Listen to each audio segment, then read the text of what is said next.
Press the bell icon on the YouTube app and never miss another update. সকলকে welcome করছি NH TV Bangla presents বায়োগ্রাফিতে।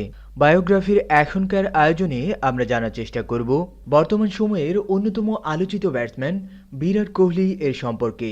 আর মূল ভিডিওটি শুরু করার আগে একটি রিকোয়েস্ট, আপনি যদি প্রথমবারের মতো আমাদের এই চ্যানেলটিতে এসে থাকেন তাহলে অবশ্যই সাবস্ক্রাইব করে বেল আইকনটিতে প্রেস করে দিতে ভুলবেন না।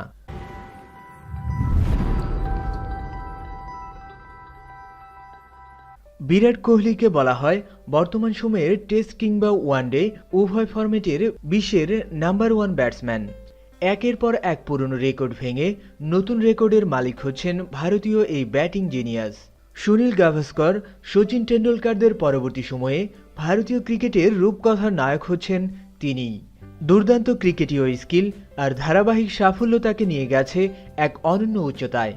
স্বীকৃতি পেয়েছেন ভারতের সর্বোচ্চ সম্মাননা খেলরত্ন সহ অজস্র পুরস্কার।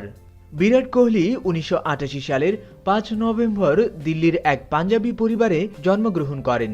তার বাবার নাম প্রেম কোহলি, তিনি ছিলেন পেশায় একজন আইনজীবী, এবং তার মা সরোজ কোহলি। 3 ভাই বোনের মধ্যে বিরাট ছিলেন সবার ছোট। বাবা মা ভাই বোনের সাথেই তার বেড়ে ওঠা। বিরাটের মা সরোজ কোহলির ভাষ্যমতে বিরাটের বয়স যখন মাত্র 3 কিংবা 4 তখন থেকেই তিনি ব্যাট বল নিয়ে খেলা শুরু করেন। এরপর তার বয়স যখন 9 পৌঁছায় তখন এক আত্মীয়র পরামর্শে তার বাবা তাকে দিল্লি ক্রিকেট একাডেমিতে ভর্তি করিয়ে দেয়। পাশাপাশি তিনি দিল্লির বিশাল ভারতী পাবলিক স্কুল থেকে প্রাথমিক শিক্ষা সমাপ্ত করেন।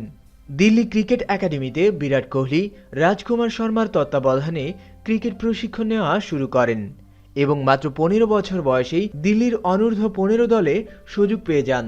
এরপর 2002 সালে পলি উমরিগার ট্রফিতে দিল্লির অনূর্ধ্ব 15 দলের হয়ে আনুষ্ঠানিকভাবে বিরাটের প্রফেশনাল ক্রিকেটের যাত্রা শুরু হয়। ওই টুর্নামেন্টে তিনি সর্বোচ্চ রান সংগ্রহকারী হয়ে সবার নজর কাড়তে সক্ষম হন। 2004-05 মৌসুমে বিরাট কোহলি অনূর্ধ্ব 17 দলেও সুযোগ পেয়ে যান এবং মর্চেন্ট ট্রফির 7 ম্যাচে তিনি 757 রান করে ওই টুর্নামেন্টের সর্বোচ্চ রান সংগ্রাহক হন। একটানা ধারাবাহিক অসাধারণ পারফরম্যান্সের সুবাদে বিরাট কোহলিকে 2006 সালে লিস্ট এ ক্রিকেটে দিল্লির হয়ে খেলার সুযোগ দেওয়া হয়। ওই বছরের নভেম্বরে তাকে অনূর্ধ্ব 19 দলে ডাকা হয়। তামিলনাড়ুর বিপক্ষে সেই ম্যাচে বিরাট কোহলি খুব একটা জ্বলে উঠতে পারেননি, কিন্তু একই বছরের 18 ডিসেম্বর তার বাবা মৃত্যুবরণ করলে সবাইকে অবাক করে দিয়ে পরের দিনই তিনি কর্ণাটকের বিপক্ষে মাঠে নামেন। ওই ম্যাচে তিনি 90 রানের একটা দুর্দান্ত ইনিংস খেলেন এবং আউট